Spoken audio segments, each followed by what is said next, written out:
মুসলমানদের সবচেয়ে বড় ধর্মীয় অনুষ্ঠান পবিত্র ঈদ উল ফিতর।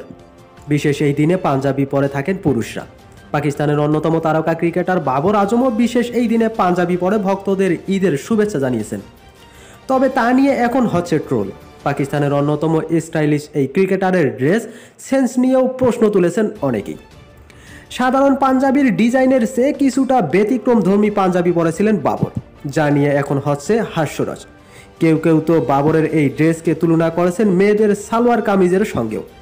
এক্স অ্যাকাউন্টে ছবিটি শেয়ার করার পর উমায়ের নামের একজন লিখেছেন দুপাট্টা কেদার হায়তেরা, অর্থাৎ দুপাট্টা কোথায়।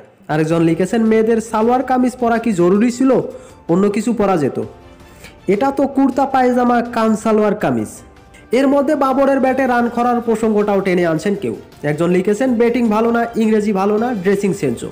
কেউ কেউ আবার ডিজাইনার পরিবর্তনেরও পরামর্শ দিয়েছেন। লিখেছেন ঈদ মোবারক বাবর, ডিজাইনারকে ছাঁটাই করে নতুন কাউকে আনো। প্রসঙ্গত চ্যাম্পিয়ন ট্রফিতে ব্যর্থতার পর তোপের মুখে পড়েন বাবর।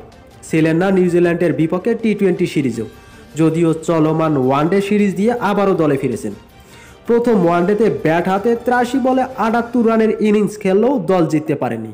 তো বাবর আজমের ব্যতিক্রমধর্মী পাঞ্জাবি পরা নিয়ে আপনাদের যদি কোনো মন্তব্য থাকে তাহলে অবশ্যই কমেন্টে জানাবেন। আর ভিডিওটি ভালো লাগলে লাইক করতে ভুলবেন না। সবাই ভালো থাকবেন, সুস্থ থাকবেন, আল্লাহ হাফিজ।